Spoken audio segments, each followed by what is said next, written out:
Hello, AP Environmental Science students. Welcome to your very first APES PowerPoint Notes video. Because this is our first video, I want to give you a little disclaimer to start. These notes are designed to cover big topics in each section of your textbook, but it's not designed to completely replace reading it because it includes a lot more detail, a lot of examples, diagrams, and figures that I don't have in these notes. So in short, these notes are a great overview, but I still recommend reading the textbook. Additionally, if you're going through these notes or reading your textbook and you find things that you have questions on that we're not covering specifically in class, please ask me the questions. If you have questions, I'm sure somebody else in class does too, so ask me at any time. Okay, so let's get started with this first section. So this video is going to cover Chapter 25, Section 1 in your Living in the Environment 16th edition textbook by Miller and Spoolman. The essential questions for this chapter, and this is the whole thing, not just 25.1, it's also 25.2 and 25.3, is to figure out how an anthropocentric worldview is different than a biocentric worldview, and also to describe how differing environmental worldviews affect how people approach environmental problems and their decisions. So, this first section is, what are those worldviews? We have very different worldviews depending on our values, our ethics, how we grew up, where we grew up, and it's going to affect how we view or how we try to solve problems that our ecosystem is facing.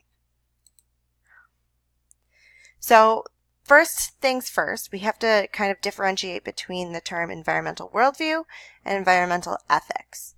Environmental worldview is how people think the world works and what they think their role should be. Ethics, on the other hand, are beliefs about behavior and what is right and what's wrong in regards to the environment. So, while there is some overlap there, they are essentially two different things. There are three main worldviews that we're going to look at. The first one is planetary management, and that one is anthropocentric. And anthropocentric is just a fancy way of saying it's human-centered. We're big, we're important, we're the most key species on the planet. Worldview 2 is environmental stewardship, and the big idea here is conservation. So protect what we can protect because we are actually the smartest species, so we know how to protect the world best. And Worldview 3 is environmental wisdom, and they're biocentric, which means they're life-centric. That kind of takes humans out of this like important step stool factor and kind of puts us on the level of all things that are living. So again, these are our three different worldviews. This is a figure right out of your textbook. We're going to go over what each of these little sub-points are in the next couple of slides. So, our first worldview, our planetary management worldview. Humans are set apart and usually above the rest of nature. The idea here is that people can manage nature while adequately meeting our increasing needs and wants with the help of technology and innovative ingenuity. Basically, that's a fancy way of saying we are awesome, we're going to figure everything out. It doesn't matter that our population keeps growing or whatever. We'll figure it out with our technology, and we're just have such advanced brains that we'll figure it out. In this worldview, economic growth is unlimited, and it can't be restricted by worrying about natural resources. And the success of our race depends on how well humans are able to use Earth's natural resources for our benefit and our advancement. Again, here the big idea is that humans are the most important.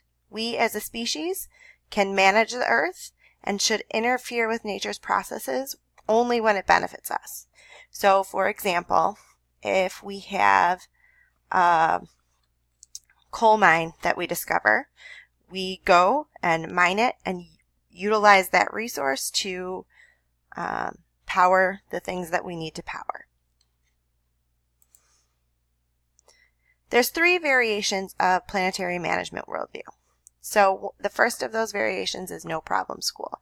So we can solve any environmental problem or population problem or resource problem with more economic growth and development, better management, and better technology. No problem school is basically like, it doesn't matter. We are going to figure it out. We are that awesome. The second variation is the free market school. So all public property is converted to private property, and the global market should be governed by free market competition. Basically, if you have the resources, you own the resources, you have control of those resources, and you bargain as you need to, or trade or sell as you need to in order to get the resources you need and portion out the ones that you have. And then the last one is Spaceship Earth School. And this one, people think that the Earth is like a spaceship, or it's a complex machine that we can manage, we can control, we can figure out, we can design. Our second worldview is the Stewardship worldview. And again, the focus here is conservation. So people with a stewardship worldview say that we have an ethical responsibility to be caring managers or stewards of the earth and its finite resources. And with the right management strategies and mindfulness, we won't run out of resources. So here, we're not just working for our own benefit like those from a planetary management worldview have. Here, we're actually concerned about the environment and those around us, but in this worldview, humans are still top dog. We are still the most important, we are still the most awesome, we still have the biggest brains, and we can figure things out. We have to encourage environmentally beneficial forms of economic growth and discourage growth that harms the environment.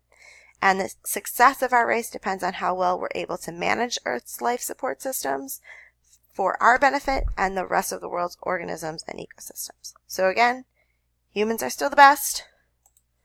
We are the smartest. We have the biggest brains. So we should interfere with the environment in order to make it better life for all.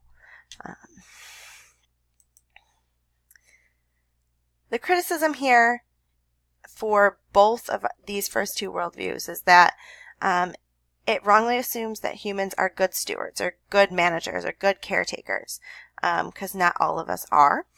And secondly, it assumes we know everything about nature and about the earth and how it works. And that's just not true. We don't know everything. We don't know what we don't know. So we can't say like, hey, we can figure this out. We can run the planet. We don't need nature to do anything.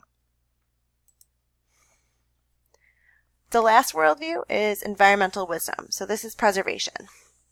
So this is the worldview that humans are on the same level as the rest of nature.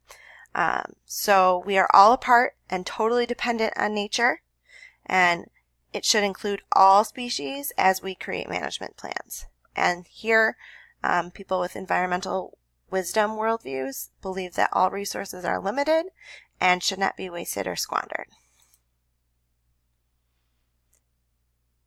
They believe that we should employ environmentally friendly modes of economic growth and discourage economic practices that degrade the earth.